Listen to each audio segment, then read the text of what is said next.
మన ప్రభువును రక్షకుడైన యేసుక్రీస్తు వారి ప్రశస్తమైన నామానికి మీ అందరికి వందనాలు శుభాలు. అందరూ బాగున్నారమ్మా?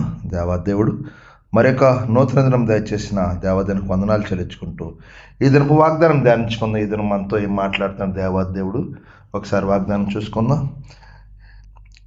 మీరు నిలిచి చూచుండగా యెహోవా జరిగించు ఈ గొప్ప కార్యం కనిపెట్టుడి. మొదటి సమూయేలు గ్రంథం 12 వచనంలో మరి సమూయేలుతో మాట, మీరు నిలిచి చూచుండగా యెహోవా జరిగి గొప్పగా కనిపెట్టమంటున్నాడు. దేవుడు ఏదైనా కార్యం మనం కొంచెం నిలవాలి, దేవుని సన్నిధిలో నిలబడాలి. అప్పుడు గొప్ప కార్యాలు చేస్తూ ఉంటాడు దేవుడు. దైవజన్ మాట లోబడాలి, వాక్యానికి లోబడాలి, ఆయన చిత్తం నెరవేర్చాలి.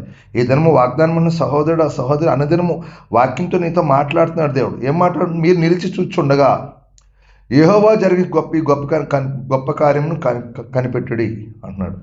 గొప్ప కార్యాలు చూడాలంటే కనిపెట్టాలి. అందుకే అక్కడ సమూయేలు ప్రార్థన చేయగా యెహోవా దృష్టి కీడు చేశారు కాబట్టి వాళ్ళు గోధుమ కోతలు ఇదే కదా, మీరు రాజును నిర్ణయింపమని అడిగినంచి అది యెహోవా దృష్టి మీరు చేసిన కీడు గొప్పది మీరు గ్రహించి తెలుసుకున్నట్లు యెహోవా ఉరుముల వర్షం పంపినట్లుగా నేను ఆయన వేడుకున్నాను. దైవజనుడు వేడుకొనగానే వచ్చి ఉరుముల వర్షం వచ్చిందంట.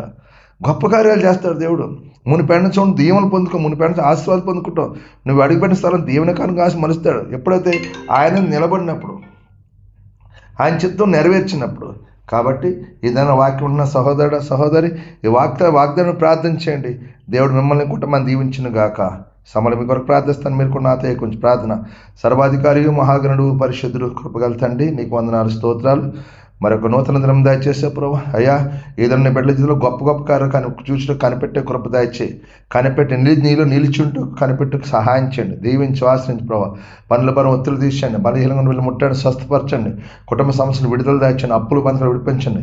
హాస్పిటలైజ్లు ముట్టండి, స్వస్థపరండి. కృప చూపించి ఇదనం పుట్టినరోజు పెళ్లిరోజు జరిగిన బిడ్డలని దీవించండి, ఆశ్రయించండి, కృప చూపించమని మీ కృపలో మీ బిడ్డలందరినీ భద్రపరిచి దాచి కాపాడండి. మీకే మహిమ ఘనత ప్రభావం పొందుకోమని యేసు పరిశుద్ధం అడుగుతున్నాం తండ్రి, ఆమేన్. అందరికి వందనాలు. దేవుడు దీవించును గాక. ప్రభువు నామంలో ఈ వీడియో వీక్షించిన ప్రతి ఒక్కరికి జీసస్ స్వస్థత ప్రార్థనా మందిరం వారి ప్రత్యేక వందనాలు తెలియజేసుకుంటున్నాము. మరి ఇంకెన్నో సందేశాలు, వీడియోలు, సంఘ కార్యక్రమాలు మీకు అందుబాటులోకి రావడానికి పక్కనే ఉన్న సబ్స్క్రైబ్ బటన్ని ప్రెస్ చేసి బెల్ ఐకాన్ని కూడా ప్రెస్ చేయాల్సిందిగా కోరుకుంటున్నామండి.